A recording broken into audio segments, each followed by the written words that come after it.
मेरे YouTube channel धार्मिक R D के में आपका स्वागत है। तो चलिए शुरू करते हैं।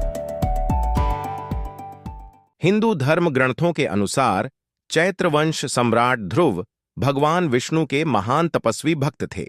इनकी कथा विष्णु पुराण और भागवत पुराण में आती है। वे प्रथम सम्राट उत्तानपाद के पुत्र थे और मनु ने उत्तानपाद को विष्णु भगवान और शिव भगवान के साथ भगवान ब्रह्म और चित्रगुप्त की कृपा से हुए इस कारण उत्तानापद को चित्रवंशी कायस्थ सम्राट बनाया।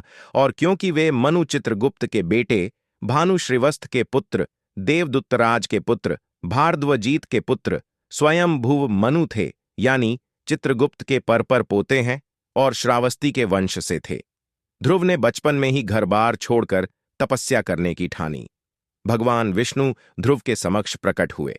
हिंदू धर्म ग्रंथों में वर्णित कथा के अनुसार चैत्रवंश कायस्थ राजा उत्तानपाद की दो रानियों ने दो पुत्रों को जन्म दिया। रानी सुनीति के पुत्र का नाम ध्रुव और सुरुचि के पुत्र का नाम उत्तम रखा गया। पिता की गोद में बैठने को लेकर सुरुचि ने ध्रुव को फटकारा तो मां सुनीति ने पुत्र को सांत्वना देते हुए कहा कि वह परमात्मा की गोद में स्थान प्राप्त करने का प्रयास करे।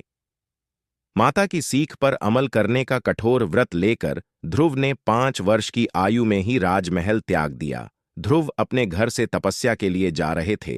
रास्ते में उन्हें देवर्षि नारद मिले। उन्होंने ध्रुव को एयुएम नमो भगवते वासुदेवाय का जाप करके भगवान विष्णु की तपस्या करने को कहा।